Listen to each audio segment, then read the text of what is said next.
My name is Jason. My name is Tom. And this is Fear of a Black Dragon, an old school RPG podcast. And in this episode, we want to believe in Convergence.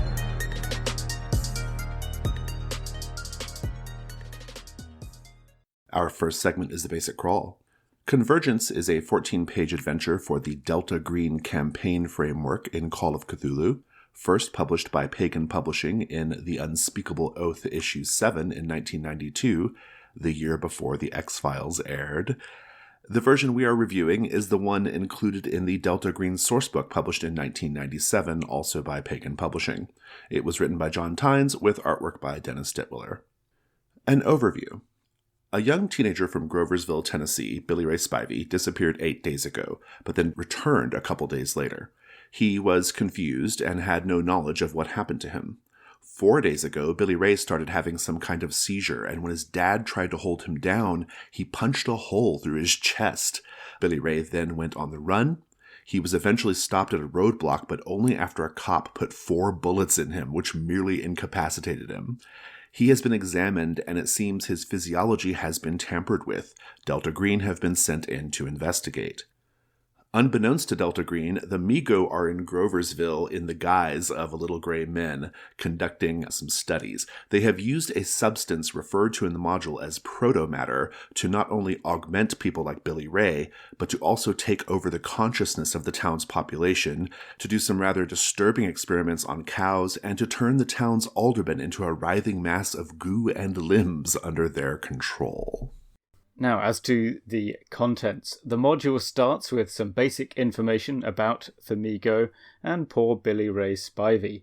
From there, we learn about Groversville, including the presence of Majestic 12, an official but very secret government group working with the Mi-Go, or as they believe, working with the Grey Aliens. It's worth noting at this point, by the way, that while Delta Green used to be an official top secret US initiative, it no longer is. It's now an illegal conspiracy of government operatives and their allies who simply will not leave things alone. And some of the PCs may know that and some may not. Then comes a description of a few timed events that take place during the module, including, crucially, the delivery of a spray that enables the investigators to detect the protomatter. The next section details important locations and NPCs in Groversville, including the town hall, where the horrifying aldermen can be found, and Scott Adams, a UFO enthusiast who can inform the PCs about quite a lot that's going on, indirectly. This section also contains some player handouts, including Scott Adams's Groversville notebook. Next comes some information about the terrifically named Phenomen X paranormal TV show, a crew from which is presently in Groversville. They are unknowingly there at the behest of Majestic 12, who hope that their presence will cause people to take the events in Groversville unseriously. Next comes an extensive section called Resolving Things, which discusses various possibilities for how this story might end. And finally, we have some aftermath notes and an NPC stats section. Right, bona fides, Jason? I have only read it. I have run this 3 or 4 times, so once or twice many years ago, using the standard Call of Cthulhu D100 system that it's statted out for. In the version we're reviewing, there may be a newer one. But more recently, I've run it as a play-by-post game over several weeks, I think. It's always hard to remember how long those have taken when you finish, and most recently, a couple of weeks back, as a face-to-face one-shot. Both of those more recent games were using a PBTA hack of my own devising for Delta Green games. So let's talk about things we liked. I'll start off by saying that just from a read, I enjoyed it. This module Convergence is basically an episode of The X-Files if The X-Files had aired on HBO rather than network television. And so really, like, what's not to like? So unpack that a little bit. It's like an episode of The X-Files, but it's really like all the episodes of The X-Files, right? All the lore episodes of The X-Files. It is a greatest hits of UFO conspiracy tropes, but also there's some unique things in there too, but it's very tropey, but in a fun way. And yet it has this brutality and graphic quality and just really like strange cosmic weirdness that you don't get in the X-Files and similar media. And so that combination of graphic violence and horror with the UFO tropes feels like a really good combination. It was a fun read. That's, I think, one reason I dropped that note about it being the year before the X-Files came out in the intros. I think it's uncanny, right? I think this really nails a certain kind of apocalyptic paranoia that was around in the 90s. Actually, the follow-up to Delta Green I think came out in 99. I've got a copy here. It's a big fat book. The back cover copy begins with the words, "No future, get used to the taste of ashes." So, like, it's pretty bleak stuff. And you're right, it's tropey, and it's using all these tropes in a really effective way. The sort of the paranoia about body snatchers style, are people what they really seem in positions of authority, thing that you have with the older men and everyone being, they're literally being something in the water with the protomatter. And yeah, it's brutal. It's quite mean with what it does to the NPCs and the PCs, as I think we'll discuss a bit later. And those poor cows. And those poor cows, yeah. And I think the meanness is not an unreserved like. One of the NPCs, Jane, is pregnant with a protomatter-infused baby during the events of the scenario, and as written, that child just dies at the end. Yeah. And even if you ignore the text and have the baby survive, I don't think there's any good ending for that child coming out of this. So when I say I like how mean it is, I think that's sort of in the way that you can like something for its ability to execute a vision. Personally, I do not exactly enjoy the brutality of it, but I'm kind of into it, but I could totally see why that would not be good for everyone. Which is, this is why you discuss themes and X cards and so on before you start playing games, isn't it? I think what makes it work, and you having run it can probably speak to this more, but on the page, what I think makes it work is that it does have just enough camp injected into it to make it go down smoother. I think this is particularly key for like very brutal horror, because you have like the Phenomenex, like just the name of it, right? The name of this TV show. The cow stuff is by turns like horrifying, but also like kind of funny in a way. So it puts in just enough like stuff like that to make the sort of brutality of it more appealing.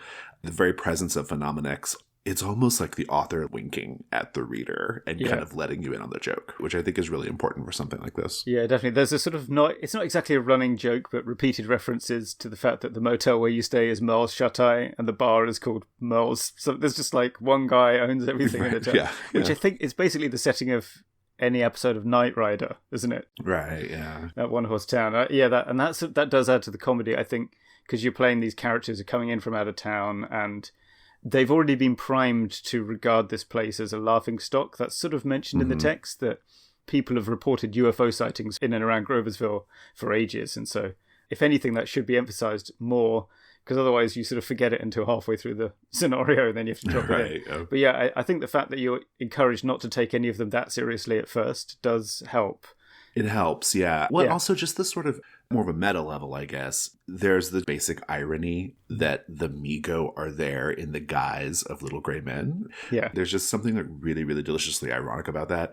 And there's even a scene, I think, where depending on how you approach the scene, the Migo will like appear as little gray men and they're like hiding against the wall as fungus, like it's almost absurd. And the scenario does have a brutality. I mean, that whole Scott Adams sequence that we were chuckling about in the intro, that whole Scott Adams thing, the cows, the Billy Ray Spivey's like quite tragic story, like all of that is really, really bleak and brutal, but it has just enough of these like sort of winking moments that I think make it all work. Yeah, it does. Oh, let's talk about Scott Adams' motel room though, because this is hands down, I would say, the best.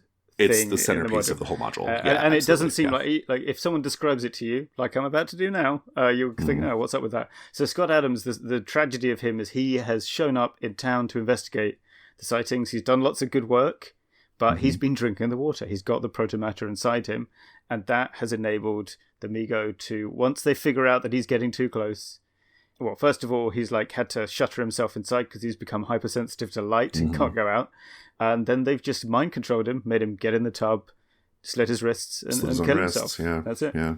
But when you show up, when your agents finally figure out there's someone in that sealed off room, it's such a great scene. And it's because of all these little realistic details that are called out in the text because of this.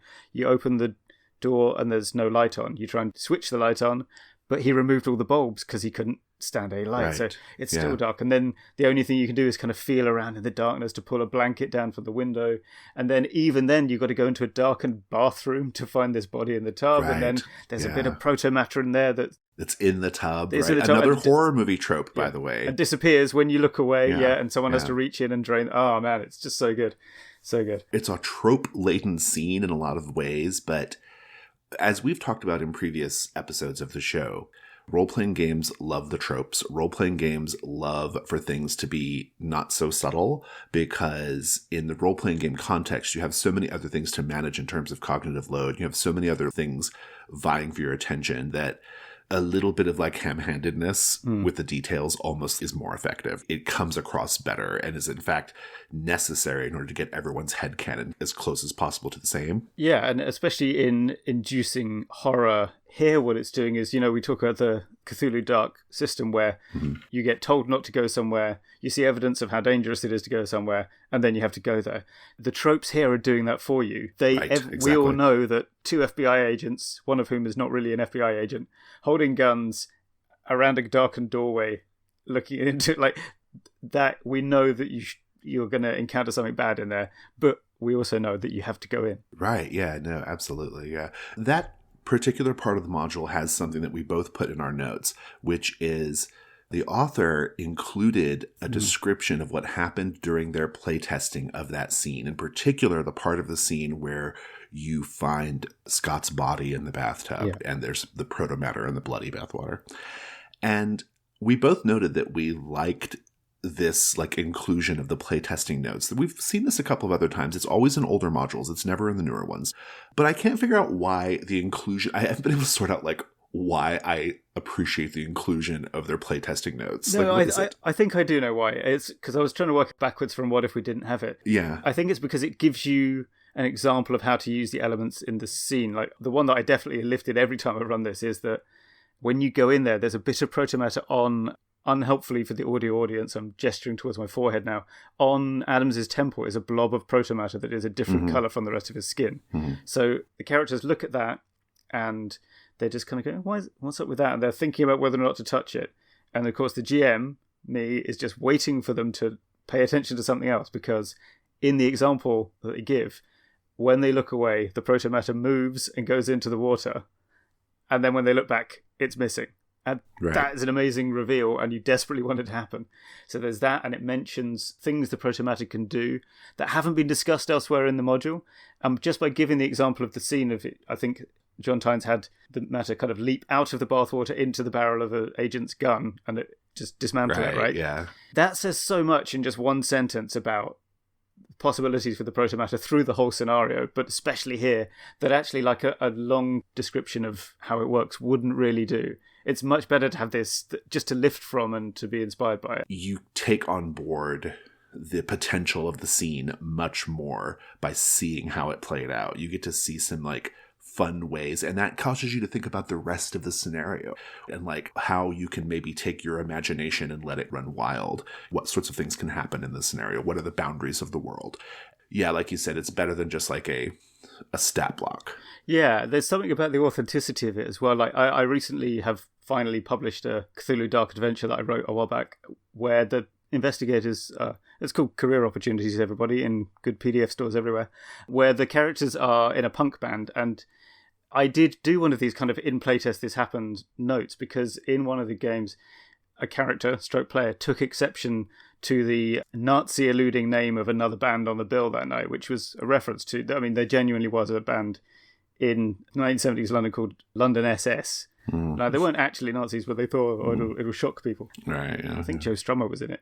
And this character, he got the promoter, took him out, said, can I have a word? And then just punched him really hard in the stomach and said, don't ever put me on a bill with a band like that again.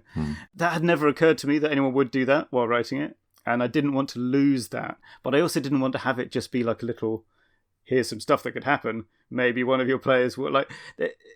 It would have felt too phony. But when it's presented as something that really happened, which it did, then it makes it more engaging. And I can't really explain why, but I think it does.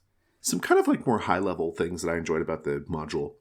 I really enjoyed this module's focus. It all takes place in this town, and you can sort of theoretically go wherever you want in the town, and it accounts for some of that. But the mystery is really quite focused, and it really sort of injects the players into what they should be doing. For example, Billy Ray Spivey, we learn so much about what happened to Billy Ray Spivey in the beginning, like before dice have even hit the table. We know that he has been tampered with. We know that he's got this proto-matter. Like, we know all this stuff. And the focus of the investigation is just who did this to Billy Ray Spivey.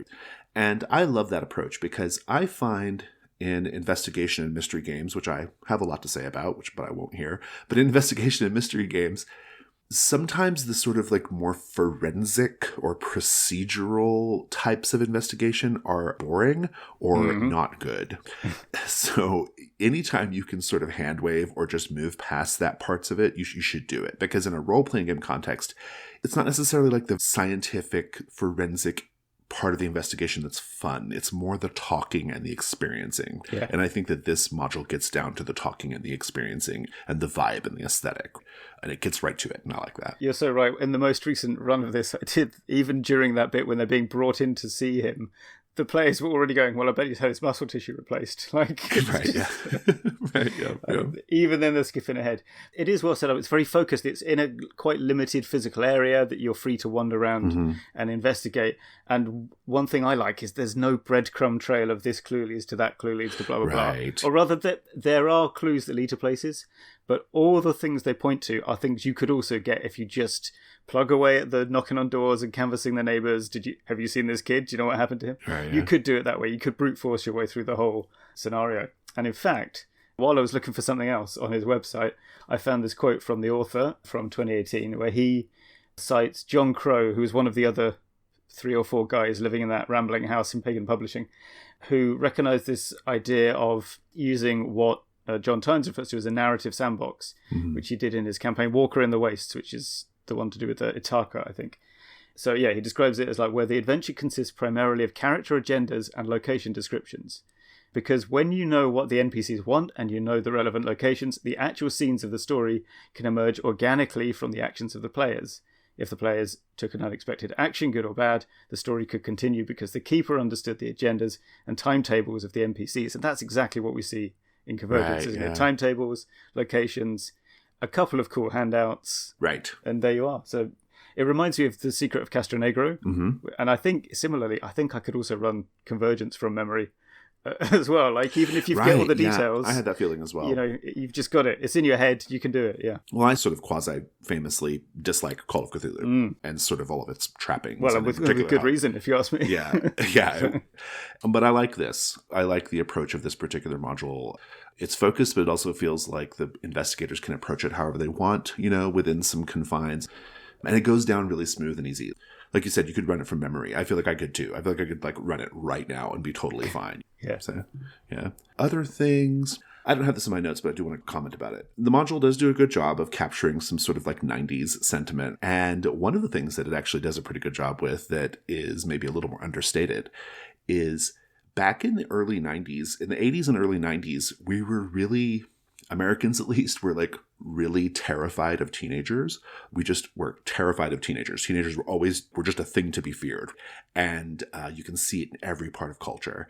And I think that the Billy Ray Spivey story is just that. All the people around Billy Ray Spivey, in the beginning at least, are very just like focused on what danger he can be as opposed to helping him, right? Which I think is a really interesting approach. So, yeah, anything else you want to say about things you liked? Yeah, I just want to call out a couple of minor things. Yeah, there's you get the opportunity to meet the mothers of Billy Ray and his girlfriend Jane, and in both cases they're quite sad, unsettling encounters. I think that's really good. Those sort of quiet moments, the classic. You know, you pull up in the Lincoln Town car in front of the garden and go knock on the door, and we had some tense moments in those scenes as well. And the other thing is the audio file that you can find on Adams's computer. Yes. And in fact, there are a few WAVs or MP3s of it knocking around. I think John Tynes posted to the Delta Green mailing list back in the day originally.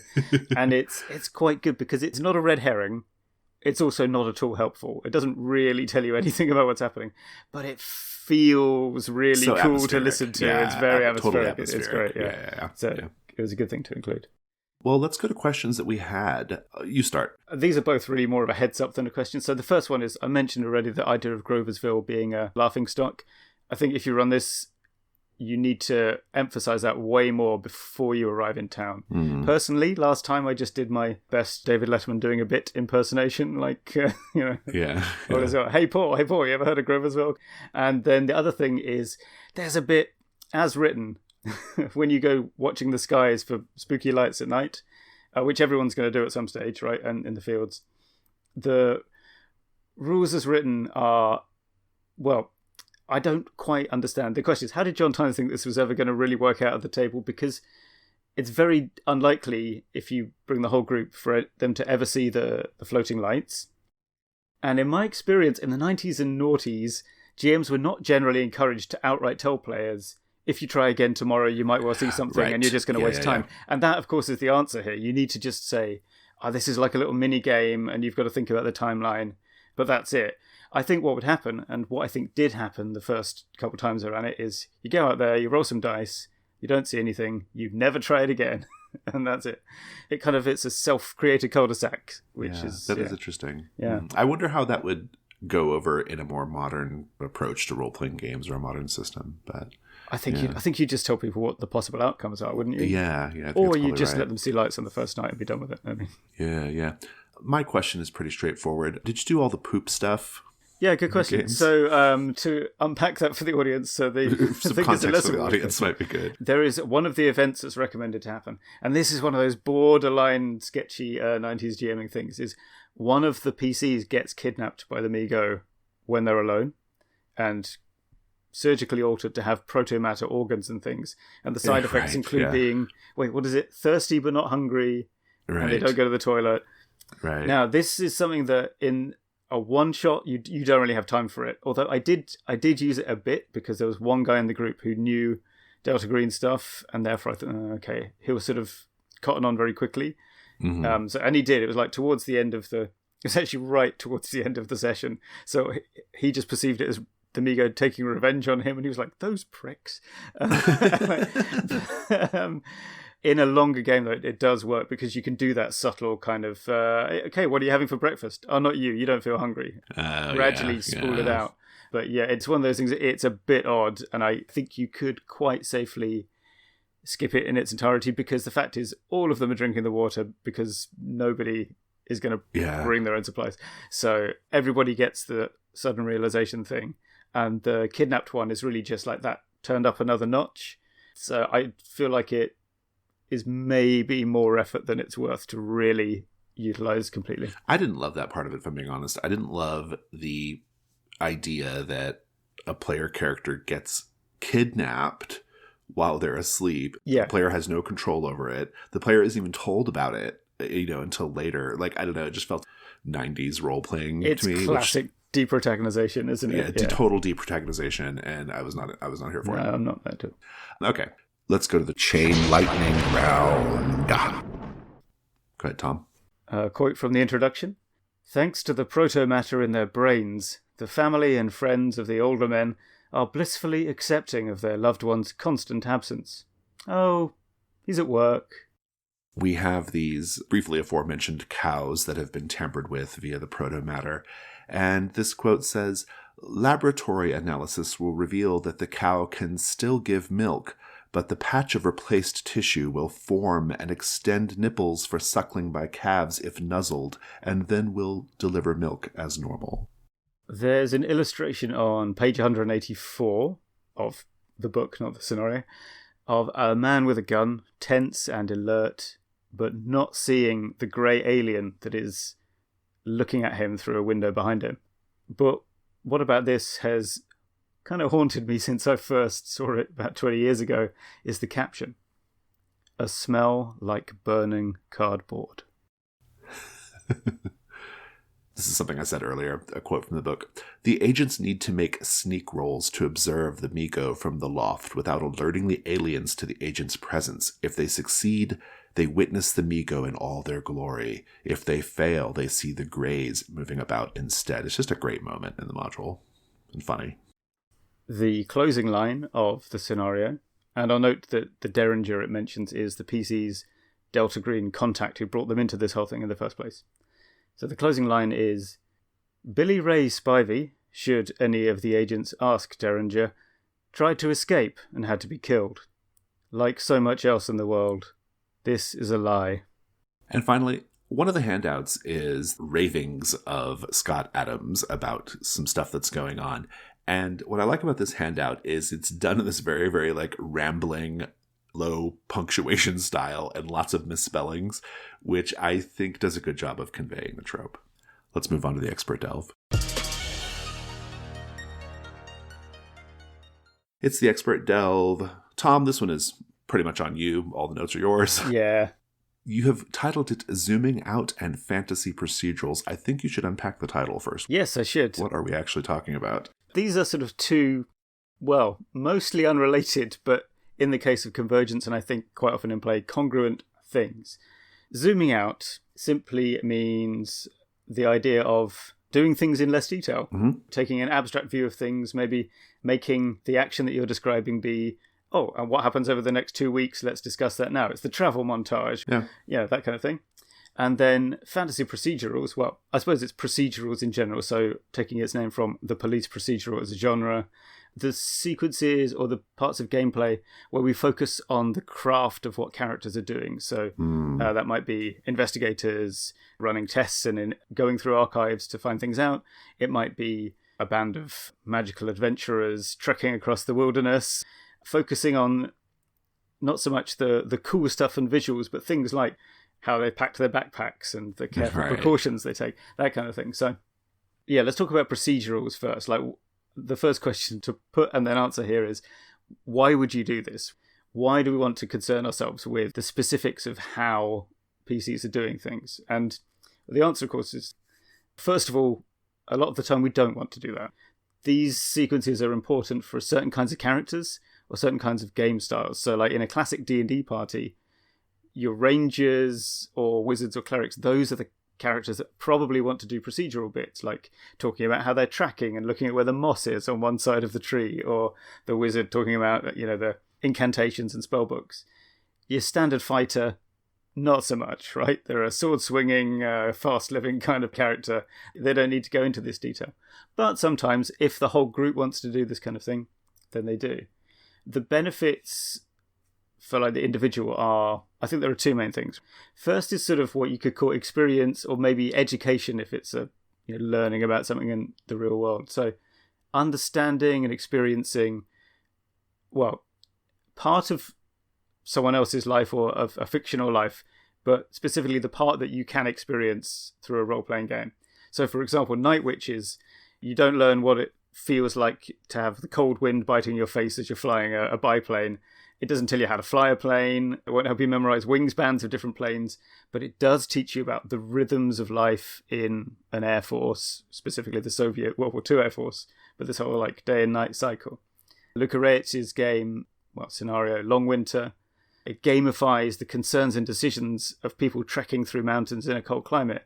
So, in other words, it makes you more vividly feel the quote-unquote reality of, being a wizard or a hobbit or something. One of the common D&D complaints is the magic doesn't feel very magical. Right, yeah. But this, it literally takes you a second of out-of-character time to memorize a spell, even though you're saying, I read my spell books for 2 hours. You take 3 minutes agonizing over whether to take whole person twice, but then it's done, right? Right. Yeah. Whereas there's a game called, is it Sean Smith, the Quarrel and Fable, where the player is not allowed to look at their spellbook when they're at the table. They can look at it before and memorize the components once play starts. Although that's kind of a different discussion, isn't it? But you see what I mean? It has that disconnect between what it's supposed to be like and then what the actual experience of play is. Then the second reason to do procedural things is a role-playing one. Expressing your character, I think, isn't just about doing improvised theatrical scenes. You also do it through the decisions you make over time. So I remember once running a drama system vampire game, a play-by-post, where discussing with the players, we were looking at these scene summaries where it was just like one line, where it happens, who's in it, and it was stuff like, Dan wants Monica to help out with this thing, and she says no. And we realised, looking at that, if you just played the game like that, where you just said, my character wants this for this reason, and the other one says yes or no for this reason, that would actually still be a pretty good storytelling game. Right, yeah. Normally, obviously, you wouldn't really want to do it that disconnectedly. But this is still roleplay. People complain about Blades in the Dark in a similar way. Like, I'm not doing enough scenes. It's like playing a board game. But you should consider that you are still playing your character by the aggregate of all these little different things you're doing. That still adds up to playing your character. And so these sort of little moments that add up are a sort of John Cassavetes style small feelings portrayal of your character, not just the conversations you have where you do a funny voice. And so procedurals where the way your character decides to approach matters is also role-playing in a different way. It's a really interesting idea. Day-to-day activities of characters doing their jobs, being immersed in that or having that be part of the play is going to teach you something about the characters. It could enrich the experience. I do think that the only way this is actually going to work is if there is sufficient mechanical and procedural scaffolding in the game itself. I think that the reason why people say that the magic feels unsatisfying in Dungeons & Dragons is because Dungeons & Dragons does not provide you with any textual backup for what it should be like to be a wizard preparing your spells, or what it should be like for a ranger to be tracking. We know what the numbers do. We know what the outcomes are. There's no support for like, well, what is the ranger actually doing? You know, what are the beat by beat things? And it could be that, in fact, it almost is certainly the case that Dungeons & Dragons doesn't have that as a goal. I mean, I don't believe it does. No. It's what its goals are. Yeah. So there has to be some structural support in the game to make it happen. The problem with that, though, and this is where really, really good game design comes in, the problem with that is when your game is about these details, it necessarily narrows the scope of what can happen in your story. Yes. Because if we're so interested in what it's like to brew a potion, the game is probably never going to get too far outside of that mechanically, because you can't have a system for everything. Well, that's right. There are procedures you can do, right, which are still mechanics. Yeah. So if you think about a lot of PBTA games where they'll have describe X and then roll, like there's no mechanical part of the role that is related to the description, but you have to describe something. Yes, yeah. Like is it Keep It Cool from old Monster Hearts, where it was say the worst thing that can happen, and then roll. Now the thing with that is, of course, you could totally soft pedal that if you wanted. Yeah, you could say, the worst thing that could happen is I slightly scuff my shoes and then I'm going to roll now. Yeah. But of course, you want to have some respect from your peers at the table, and you've got to have self-respect as well. You will want to actually say things that are genuinely bad. I think it can be as minimal as that, like having a requirement that, when you're doing the tracking, say how it is that you find the way based on your experience. That could be like a prompt you give, and then you're allowed to that sort of thing. But having a little step that you have to do is I think one of the most basic but quite good ways to achieve that. Well, that slides into the next thing I was kind of thinking about, which was I'm a fan of Powered by the Apocalypse games. That's mostly the system that I play in.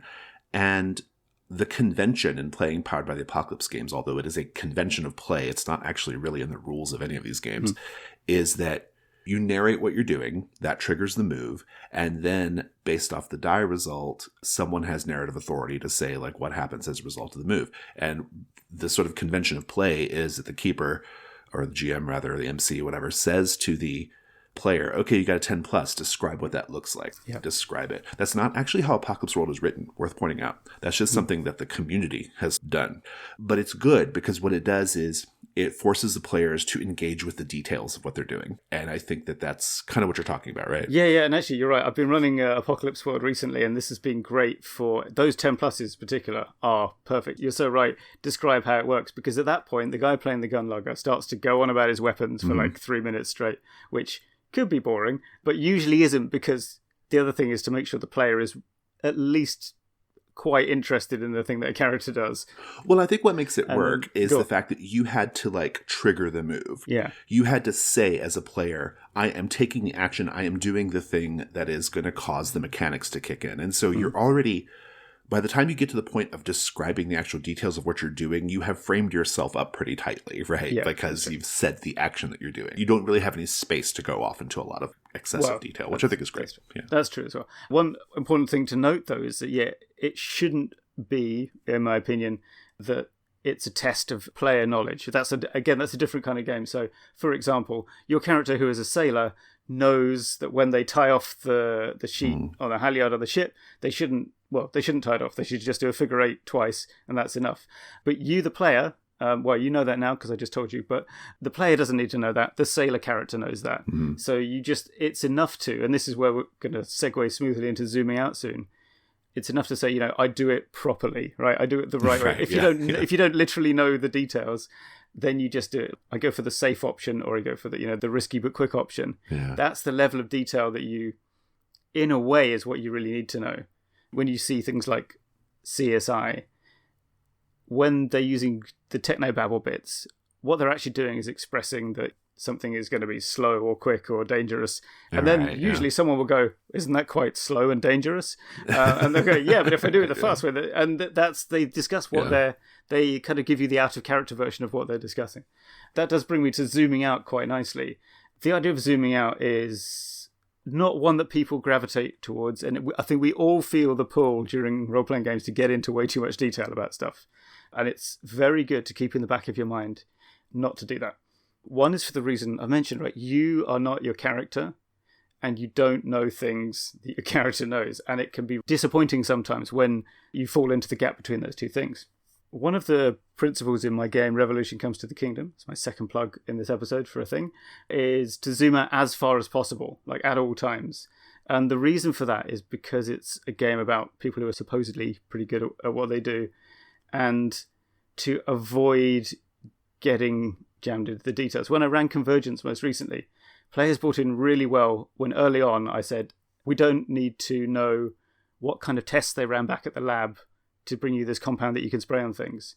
And one of them just said, yeah, right. You just say, we got this in from the lab, right? And I went, yeah, exactly. Dungeon explorations and mystery games often get hung up on the actual description of footprints and then how many inches apart the footprints are. And then the players are sitting trying to figure out stuff based on that. When what you actually need, you don't need to know about the tunnel floor's composition. What you want to be deciding about is, does bootprint A match bootprint B, or does this tunnel lead to the underground river or not?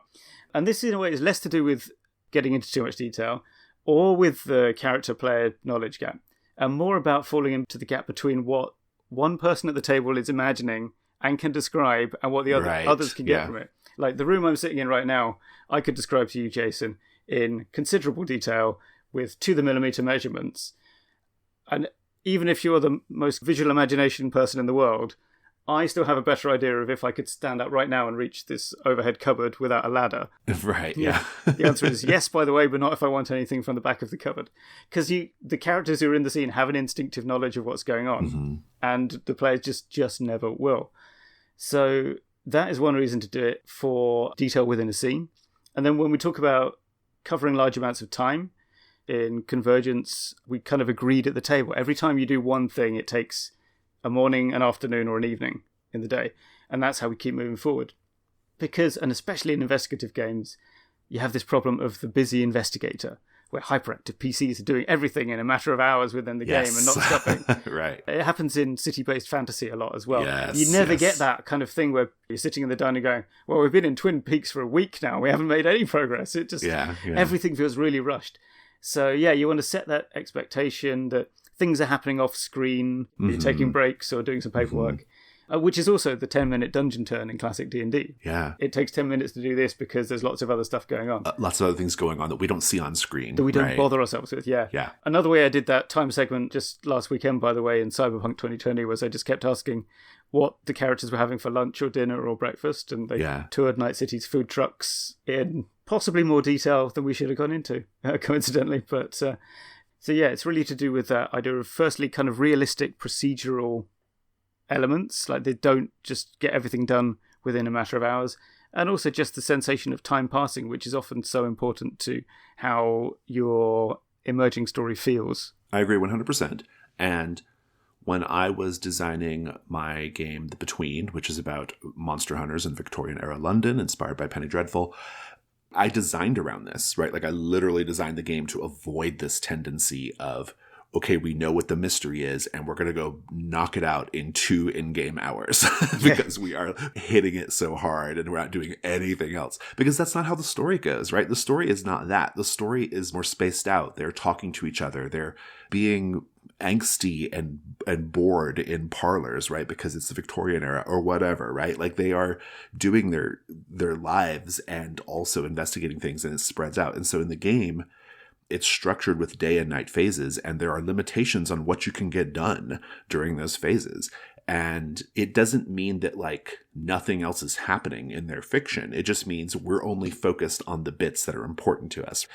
It is a weird tendency of role-playing games that don't account for it, that the characters can just go in and do the whole thing like really short period of time. Because I know I've fallen into it myself before. It's easy to do. Yeah, it's easy to do. I'm not entirely sure why it happens. And of course, the other trap to then avoid is accounting for every single minute of like, oh my, so I've slept from 11 p.m. I've got a good early bed time at 6 a.m. now. Yeah. Like we don't want to do that either. We want to make it feel believable, but also take this stuff into account, which is a real balancing act. It's not... Well, and you have to balance this. You're right. Like you said, it is a balancing act. And so there is that question, how do we know when we've zoomed out too far? And it is just normally when someone goes, wait, I think I don't want this all to be on one die roll. That's like, exactly the answer. Yeah. That's how you know you've zoomed out too much, is when someone is like, wait. I would, because they want to like interject what they would have done. Exactly. Right?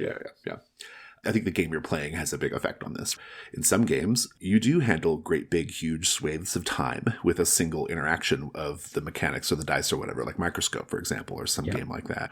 So there's definitely a balance there. And listeners of the show know that we're always kind of talking to GMs, but we're also talking to writers of modules and adventures. We're talking to both those people, and because I think that they are interconnected skills, and you can account for the things we're saying in both contexts.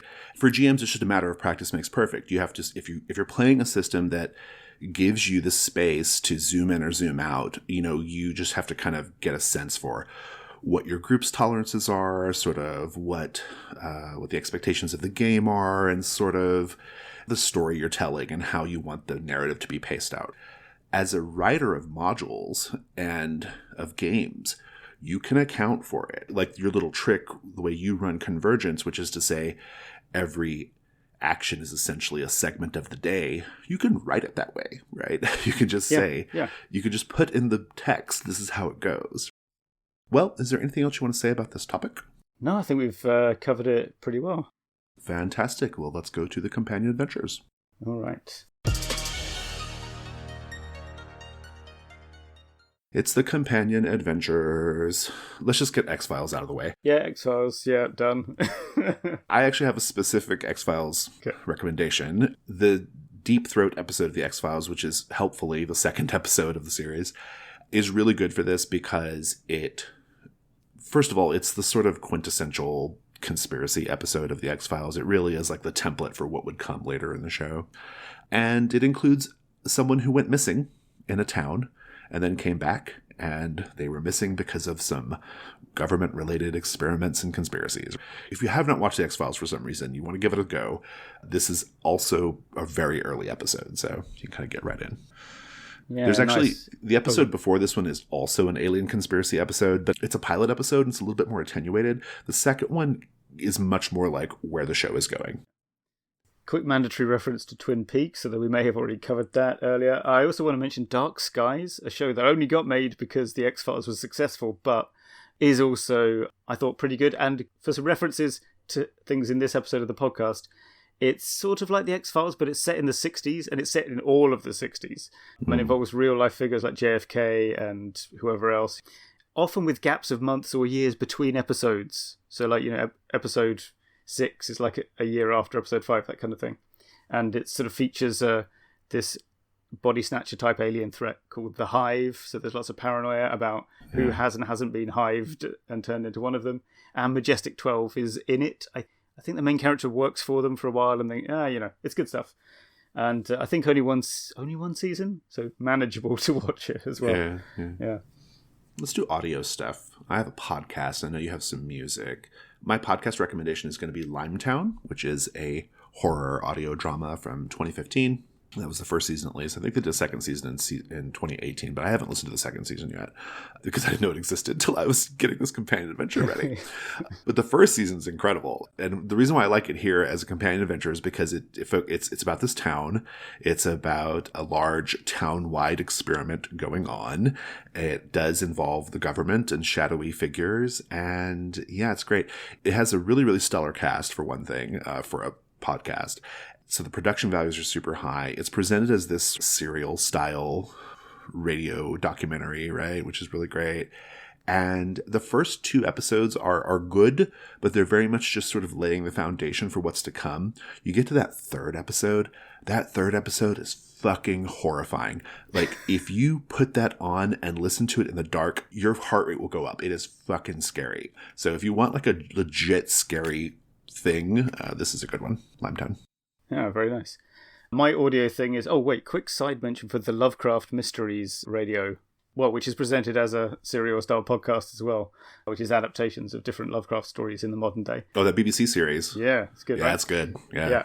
The audio I actually wrote down is the YouTube playlist I used in my PvP game. It was like as you pull up at the diner, this is on the radio, and then I'd put a link to one thing. So I'll stick a link to that in the proverbial show notes. Historicity guaranteed for September 1997. This is pop and country music that was in the charts. Actually good music, not guaranteed, although there are some good tunes in there. Fair warning. Good. Yeah. Good. Books, fiction. We both have some RPG things. Let's talk about those. Okay. I want to mention the sort of follow-up to Convergence, Transference, by Chris Hockabout and John Tynes, which was written for Cyberpunk 2020, published in Interface magazine, volume 2, issue 2. And this one I think is more for historical interest, to compare and contrast with Convergence, if you want to read it, because it's basically about the same stuff, but posits that the proto-matter is secretly, way back in prehistory, what everything on Earth is made out of. So it kind of has a trail following, your friend whose cybernetic arm has gone a bit weird, and there's some people who were hiding in Antarctica for years and came back and now run a creepy cyberpunk pharmaceuticals company. And it's, to be honest, it looks like it might be quite fun. It's not as good or as compelling as Convergence. And I think it is because it doesn't have that unsettling, this could already be all around you feeling. It's hard to get involved in cybernetic arm tales. Well, unless you have a cybernetic arm, as many people do. But it's, generally speaking, the scenario it presents is not hidden civilizations in the Antarctic. It's a little bit too camp, a little bit too fantastical. Whereas, as you've said, Jason, like Convergence rides that knife edge really well. I'm going to recommend Against the Dark Conspiracy by Alan Reese. This was a Zine Quest 3 project. I think you can get it on drive-thru now, but in any case, the reason why I'm recommending it is because it is basically Cthulhu Dark, a game we've talked about literally in the first episode of this podcast. It's my preferred style of Cthulhu gaming, but this is a Delta Green, essentially, version of Cthulhu Dark. Cool. Oh yeah, I should link to my my PBTA Delta Green at some point, shouldn't I? Yeah. I'll do that on Twitter or something. Okay. Or in the show notes. The show notes. So, let me see. Fiction Times, I'm going to recommend A Colder War, a novelette, I guess, by Charles Stross, which you can find online by, there's a URL, but you can Google A Colder War Charles Stross, you'll find it. And that's like about this guy who is I think he's in the CIA, and it's like an alternate history where instead of the nuclear threat from the Soviets, it's the mythos threat and all this kind of thing. Again, a bit broader than Delta Green generally is, but still good. And also, if you go to johntynes.com and go to the About page, scroll all the way down, he has a link to what his site was like in the year 2000, roughly. And so go to the fiction section, poke around, especially the short story My Father's Son, which is explicitly a Delta Green short story. I think it gives you a good bit of the attitude that you want for Convergence as well. Great. Fantastic. Well, listeners, that is our show. Fear of a Black Dragon is a production of The Gauntlet. You can find The Gauntlet on Twitter at Gauntlet RPG. We have a website. It's gauntlet-rpg.com. If you'd like to support the show on Patreon, and we really appreciate that, it helps us a lot, it's patreon.com/gauntlet. Tom, thank you so much. Thank you, Jason. Thanks also to our Atlantean editor, Rich Rogers. And thanks, listeners, for listening. Take care. Take care.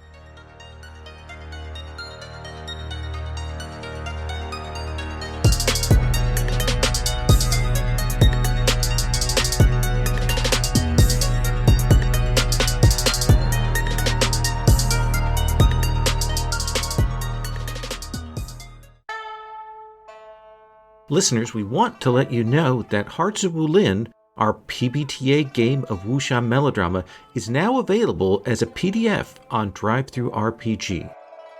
Hearts of Wulin emulates films like Crouching Tiger, Hidden Dragon and Shadow, and TV series like The Untamed and Ancient Detective. It is inspired by the Chinese martial arts novels of Jin Yong and Gu Long and their many adaptations. In these tales, romance is as dangerous as a blade. You can buy Hearts of Wulin at the Gauntlet store on DriveThruRPG. You can find more information and resources for it on our Gauntlet blog, on the Gauntlet webpage at gauntlet-rpg.com.